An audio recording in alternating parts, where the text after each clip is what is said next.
Assalamualaikum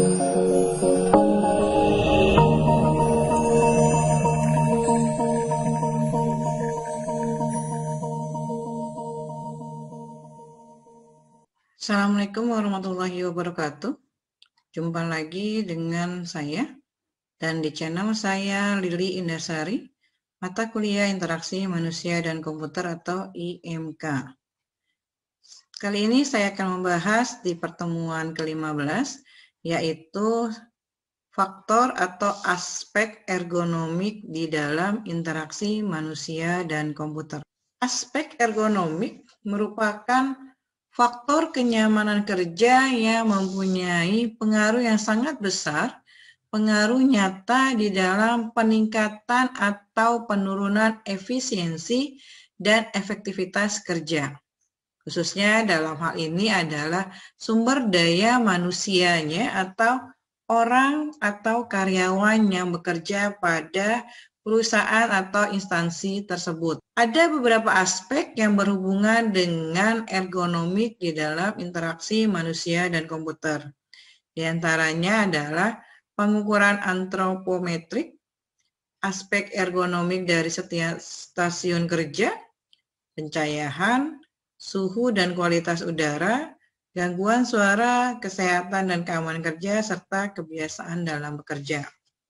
Baiklah, kita akan mengetahui secara lebih detailnya terhadap pengukuran terhadap ergonomik ini. Beberapa aspek yang berhubungan dengan ergonomik diantaranya yaitu pengukuran dan antropometrik.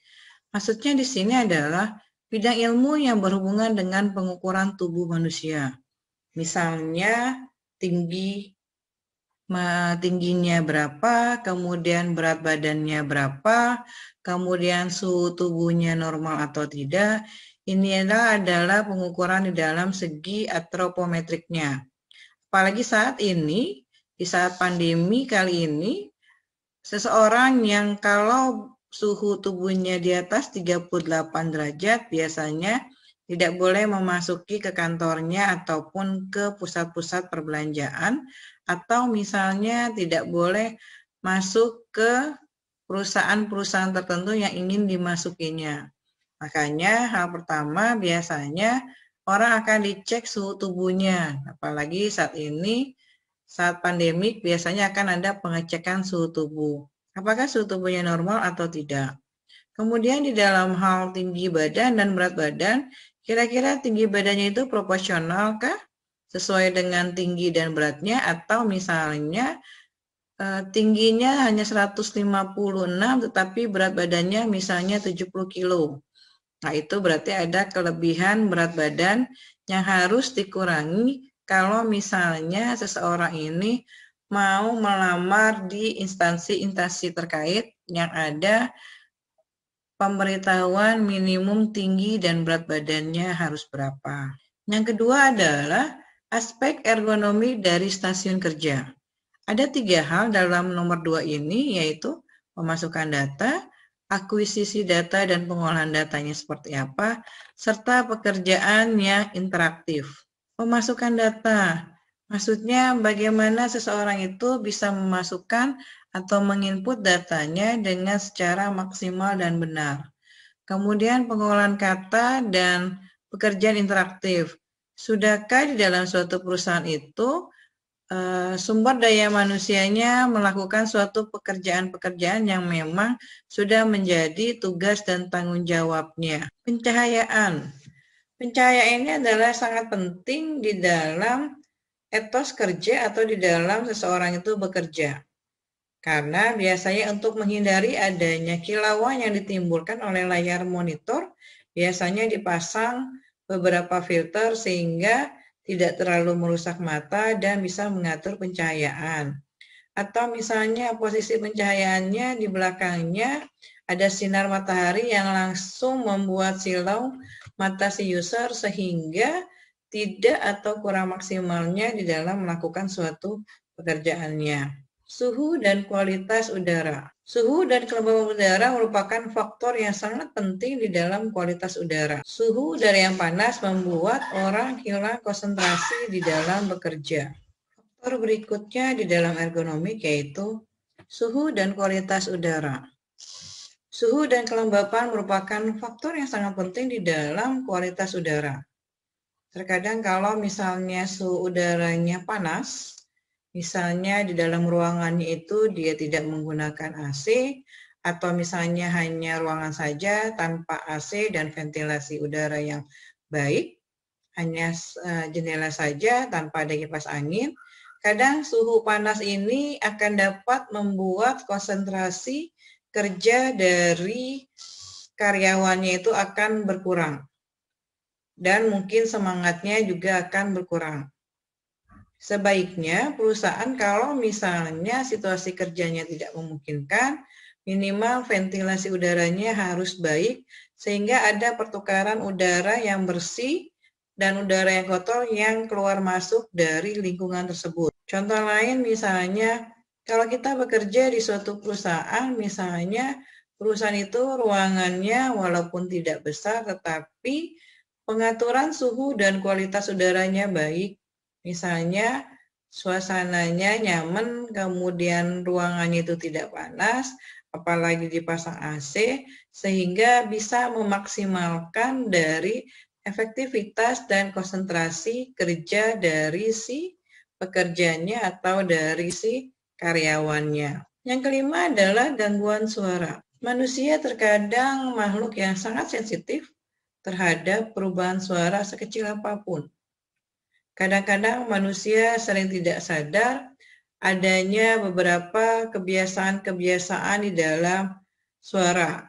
Misalnya ada seseorang yang mungkin dia tidak sadari, dia suka mendengkur atau misalnya bersin tanpa misalnya mengganggu seseorang. Kemudian di dalam gangguan suara biasanya kepekaan masing-masing orang terhadap gangguan suara itu tidaklah sama. Tetapi kalau misalnya ada gangguan suara, itu akan berpengaruh terhadap kinerja dari karyawan tersebut. Misal, di suatu perusahaan tersebut, di sampingnya sedang dibangun gedung baru, punya kantor lain. Karena ada pemasangan alat, kemudian ada bolak-balik truk yang masuk, kemudian ada suara misalnya dia masang paku bumi, itu akan membuat sebelahnya atau kantor yang bekerja itu mungkin tidak merasa nyaman dan aman. Karena bunyinya yang mungkin akan mengganggu aktivitas di dalam perusahaan lain. Kalau suara paku bumi kan kenceng ya, dek, dek, dek, atau misalnya suara yang lain. Atau misalnya kita pribadi deh, kalau lagi misalnya mengerjakan sesuatu di depan laptop, kemudian tiba-tiba ada suara yang bising, pastinya akan mengganggu konsentrasi kita dalam melakukan pekerjaan tersebut. Misalnya, hal kecil deh, saya lagi merekam ini, tiba-tiba ada suara misalnya kencang, atau misalnya ada suara yang memanggil dengan tiba-tiba, itu pasti akan mengganggu konsentrasi ataupun mengganggu di dalam perekaman video ini. Kesehatan dan kenyamanan. Kesehatan adalah faktor yang sangat penting bagi setiap manusia, karena sehat itu merupakan hal yang mahal sekali, apalagi di saat-saat ini yang masih pandemi masih semakin meningkat. Kita butuh sehat yang luar biasa, karena dengan sehat kita bisa melakukan apapun aktivitas kita. Kalau kitanya sudah sakit, pasti akan mengganggu konsentrasi di dalam pekerjaan kita. Makanya kesehatan itu harus tetap dijaga dengan sebaik mungkin dan seoptimal mungkin. Contoh misalnya, Anda lagi sedang banyak deadline atau sedang banyak pekerjaan. Tiba-tiba Anda sakit flu aja atau pilek yang sederhana lah, yang mungkin flu biasa. Ya. Dalam hal flu biasanya hidung itu akan merasa meler, kemudian pala mungkin agak pusing dan suaranya agak serak-serak basah. Pada saat hidungnya meler, kemudian palanya mungkin pusing, saya yakin aktivitas kegiatan Anda atau pekerjaan Anda mungkin tidak bisa maksimal dalam melakukannya. Kenapa? Karena ada gangguan dalam tubuh Anda atau tubuh manusia yang berhubungan atau berkaitan dengan otak Anda. Karena satu tubuh ini keseluruhannya merupakan satu kesatuan yang kompak. Jadi kalau ada yang sakit salah satunya, pasti dia akan merespon ke bagian yang lainnya. Oleh karena itu, kesehatan sangat penting di dalam aspek ergonomik. Selain kesehatan, faktor kenyamanan kerja juga akan sangat berpengaruh. Karena apa? Orang mencari kerja itu biasanya dari lihat lingkungannya, faktor kenyamanan dan keamanan kerjanya seperti apa. Biasanya dari sini dua hal ini juga akan mempengaruhi tingkat efektivitas di dalam pekerjaan seseorang. Kalau misalnya Anda bekerja, sudah perusahaannya misalnya seperti apa gitu ya, kemudian situasinya tidak nyaman, rekan kerjanya tidak nyaman, atasannya atau bosnya juga sukanya hanya nyuruh terus gitu ya, walaupun dia bos. Kemudian faktor-faktor yang lain kalau sakit aja tidak boleh izin dan lain sebagainya, itu sudah sesuatu yang akan mengganggu di dalam aspek ergonomik atau kenyamanan kerja di suatu perusahaan. Seseorang selain nyaman bekerja, biasanya harus membiasakan diri untuk melakukan suatu pekerjaannya. Contoh misalnya, orang yang bekerja biasanya begitu ngetik, duduknya suka-suka atau kadang-kadang bongkok gini ya. Kemudian ada yang sudah terbiasa duduknya tegak. Nah, itu akan berpengaruh di dalam etos kerja dan kebiasaan dalam bekerja. Ada juga orang yang bekerja mungkin santai-santai aja nunggu deadline baru dikerjakan. Atau ada lagi kebiasaan-kebiasaan lain yang mungkin bisa menghasilkan suatu pekerjaan yang tidak maksimal. Begitu deadline-nya baru sibuk, begitu sudah disuruh baru dikerjakannya. Jadi kebiasaan bekerja ini sangat penting. Tapi kalau orang-orang yang sudah disiplin dalam melakukan suatu pekerjaannya, kemudian dia memang memiliki inisiatif, tanpa disuruh pun dia sudah melakukan pekerjaannya, itu pastinya memiliki nilai tambah bagi karyawan tersebut. Demikianlah materi aspek ergonomik mata kuliah interaksi manusia dan komputer. Semoga bisa bermanfaat bagi semuanya. Jangan lupa like dan subscribe di channel saya di Lili Indasari. Terima kasih.